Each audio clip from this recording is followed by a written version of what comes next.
Radio Sucesos 101.7 FM presenta su noticiero Sucesos, un periodismo libre para una democracia plena. Los hechos y las opiniones de los sucesos que marcan nuestro tiempo.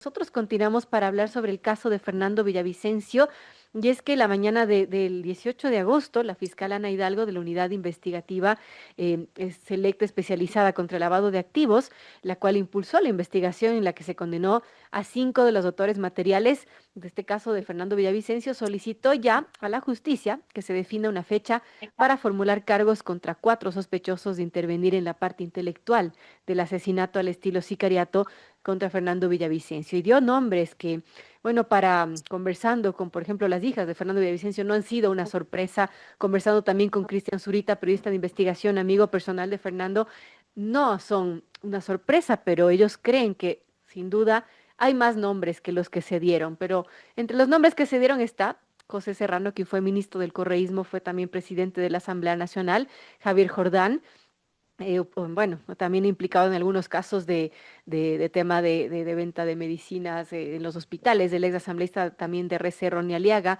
llamados a juicio en el caso Metástasis, y también Daniel Salcedo, que es el único que en realidad está aquí en el país, condenado por actos de corrupción en los sistemas de justicia y de salud.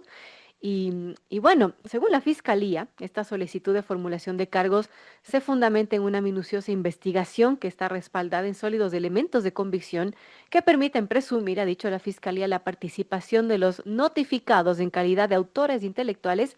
Dentro de la investigación previa han aparecido elementos de convicción que hacen presumir la participación en calidad de autores y o cómplices del delito que se investiga, así explicó la fiscal en su escrito solicitando audiencia.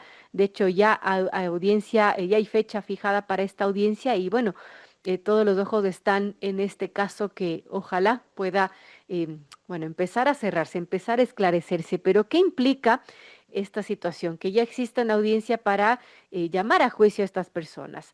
Estamos con el doctor Ramiro García, abogado experto en derecho penal, y nos va a explicar justamente desde el lado penal qué implica esto y qué podríamos esperar de todo este caso. Bienvenido, doctor Ramiro García, gracias por acompañarnos, gracias por aceptar esta entrevista. Y bueno, ¿qué nos podría decir sobre este caso y lo que está apuntando Fiscalía con estos nombres que nos ha dado?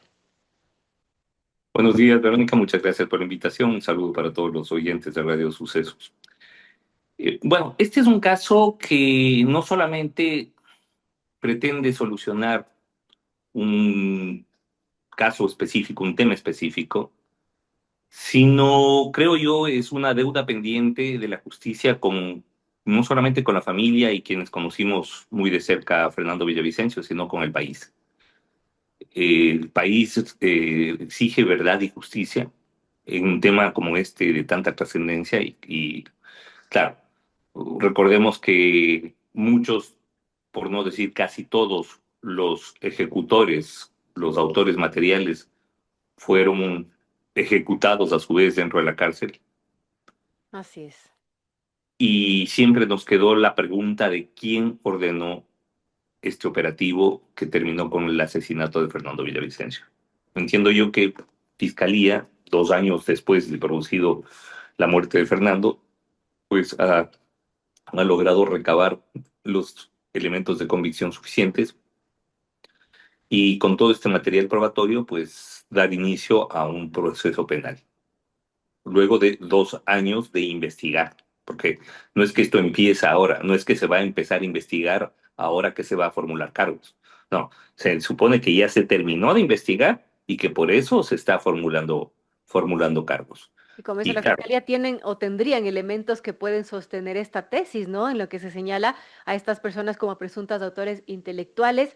Piden una fecha para la audiencia, ya una jueza convoca para audiencia y fija fecha para este 26 de agosto a las 8:40 en una de las salas del noveno piso de la Unidad Judicial Penal de Iñaquito, esto es al norte de Quito. Bueno, ¿qué podemos esperar de esta audiencia? ¿Qué podría pasar en esta audiencia, Ramiro? ¿Qué es lo que cabe, en lo que sucede este 26 de agosto? bueno, a ver, si se ha pedido la formulación de cargos, quiere decir que se da inicio a un proceso ahora. habría que ver cuáles son las figuras jurídicas a las que acude Fiscalía, porque Fiscalía habla de autores intelectuales, pero la figura del autor intelectual desapareció en el ordenamiento jurídico penal ecuatoriano desde agosto de 2014. Esa es una figura que estaba contemplado en el anterior Código Penal, en el actual desaparece y lo que tenemos es instigación, coautoría, autoría directa, autoría mediata o autoría por estructuras organizadas de poder para cometer delitos. Entonces habría que ver cuál de estas formas de autoría imputa a cada uno. Además, cuál es la participación que cada uno habría tenido. Claro. Porque una cosa es idear el plan y otra cosa es poner la plata. Entonces, habrá que ver cuál es el que puso la logística, quién ordenó, quién coordinó el operativo. Es O sea, decir, hay todo esto, distintos grados en esta autoría que se tendría que juzgar. diferentes formas de participación, diferente aporte delictivo, por decirlo de manera un poco más técnica. Entonces, habría que ver cuál es el aporte delictivo de cada uno de los imputados y cuáles son además los elementos probatorios con los cuales se sustenta esa participación, que eso es fundamental. Entonces, bueno, ¿qué podría pasar el 26 de agosto, tomando en cuenta además algo que de todos los llamados allí, solamente uno está aquí en el país, los demás están fuera, no se conoce su paradero. Bueno, está José Serrano, que se conoce que estaría detenido en un centro de migrantes de los Estados Unidos, pero de allí dependemos de lo que haga Estados Unidos, si es que lo deporta al Ecuador o no. También Javier Jordán, él está en Estados Unidos, entiendo que tenía un trámite de asilo, pero bueno, no sabemos qué suceda con eso, pero no está en el país. Ronnie Alaga se desconoce su paradero y Daniel Salcedo es el único que está porque ya está procesado y de hecho ahora está colaborando. Estos delitos que se les imputaría se pueden juzgar en ausencia, Ramiro, o cómo opera si es que ya son llamados a juicio. ¿Qué podría pasar? Claro, lo que pasa es que habrá que ver cuál es el delito por el cual se les imputa. Claro. Y depende de eso, porque hay delitos que se pueden juzgar en ausencia y otros no. Pero así a prima facie te diría que no veo que se les vaya a imputar algún delito que permita el juzgamiento en ausencia. Básicamente que son delitos contra la administración pública. Claro. Entonces, no, en ese caso lo que se le va a imputar es asesinato. Y el asesinato es un delito que prescribe y que no se juzga en ausencia. Lo que quiere decir que en el caso de uno, tal vez dos, si es que deportan a Serrano, pues se podría llegar hasta la sentencia final, pero en el caso de los otros dos se tendría que disponer el archivo de la causa hasta tanto se presenten ante la justicia. Ahora, por ejemplo, hablando del caso de Serrano, porque mucho se especulaba que, bueno, podría ser deportado, pero si es que él viene al país al momento no tiene ninguna orden de detención. Esto tendría que emitirlo un juez una vez que se dé esta audiencia de Eso, llamamiento a juicio. ¿Cómo funciona? justamente la audiencia de formulación de cargos es la audiencia en donde se decide las medidas cautelares a dictarse en contra de los de procesados. Así que ahí en esa audiencia se decidirá si se les dicta prisión preventiva o no. Ahora, estando todos fuera, pues me imagino yo, y además en el caso de Jordán, está fuera y con orden de prisión, ya con una orden de prisión preventiva vigente. Claro. El caso de Aliaga entiendo que también, no recuerdo bien, pero me parece que también tiene orden de prisión preventiva vigente. Él está procesado en alguno de estos metástasis pulgas, en alguno de estos casos.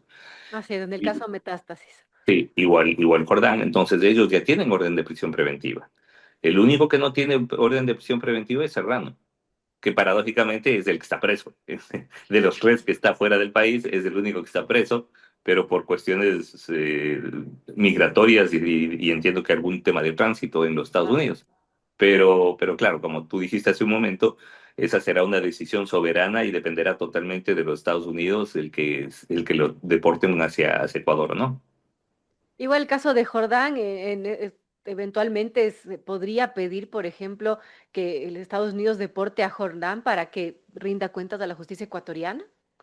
Bueno, entiendo que Jordán está incluso con orden de captura internacional del Interpol, es decir, Jordán debe estar cuidándose muchísimo de pasar desapercibido ante el sistema judicial y legal estadounidense, porque a la mínima lo agarran. Y en las condiciones en que se está manejando el tema migratorio actualmente en los Estados Unidos, pues no sería nada raro que cualquier rato lo agarren y lo deporten para acá. En el caso de Aliaga es un poquito más difícil, porque bueno, Claro, el se sabe futuro de dónde él, está. sí, se entiende que está en Venezuela, así que el futuro de él dependerá en mucho de lo que pase con Maduro en los próximos semanas y meses, ¿no? Así, ese es otro tema y hay quienes dicen, analistas de expertos, que es cuestión de días, que le quedan días a Maduro. Pero bueno, ese es otro tema, amigos. Conversamos con el doctor Ramiro García, abogado especialista en Derecho Penal, sobre el caso de magnicidio de Fernando Villavicencio. Y bueno, ahí hay un relato que hace primicias que es muy importante, que voy a leer una parte, porque dice un testigo protegido y el propio Daniel Salcedo, que está sentenciado en el caso Metástasis y que recordemos ahora está de alguna manera colaborando con la justicia, han descrito una estructura que combina financiamiento, coordinación política y nexos con el crimen organizado. Y, por ejemplo, de José Serrano señala que, según este testigo protegido, habría tenido un rol intelectual, pues habría recibido la orden de Jorge Glass, aunque en este caso no se lo menciona, se lo deja fuera ese nombre, para coordinar con el crimen.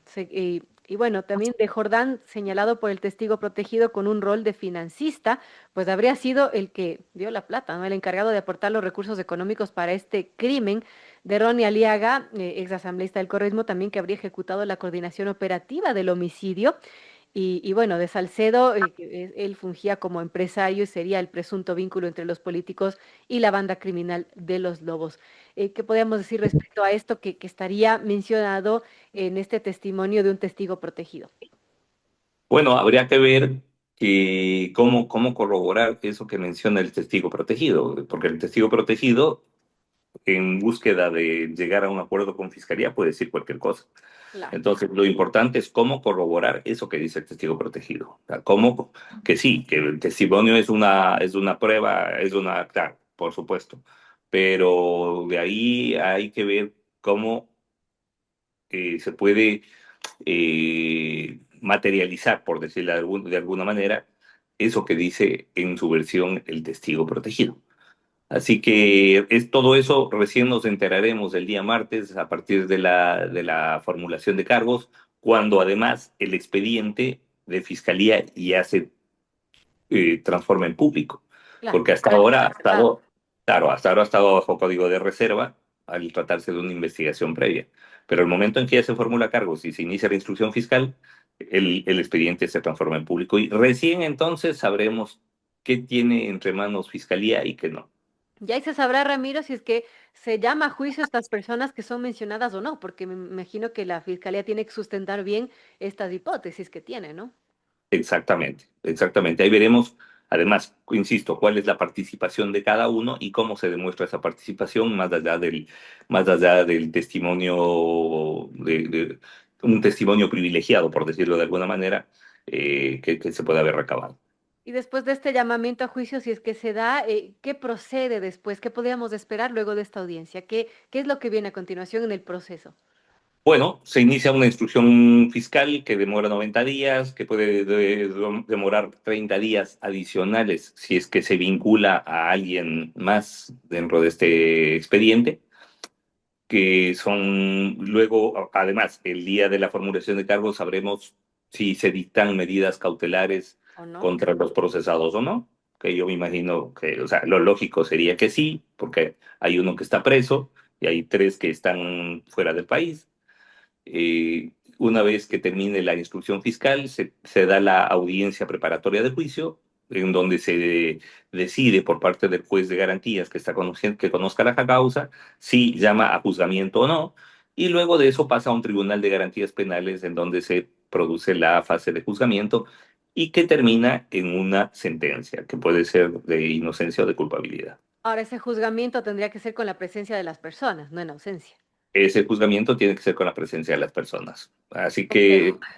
que dentro de lo previsible, uno y tal vez dos, Bueno, dependiendo de qué es lo que vamos a pasa ver con qué esa persona. sucede con este caso que sin duda va a dar de qué hablar. Para este 26 de agosto está fijada la audiencia y seguro seguiremos conversando, Ramiro, y gracias por ilustrarnos de cómo es el proceso, en este caso, de este tema penal que se está investigando y que ojalá se esclarezca este magnicidio tan terrible. Gracias al doctor Ramiro García, abogado especialista en Derecho Penal, por, bueno, darnos su criterio respecto a este caso. Muchas gracias a ti por la invitación y nuevamente un saludo para todos los oyentes de Radio Sucesos.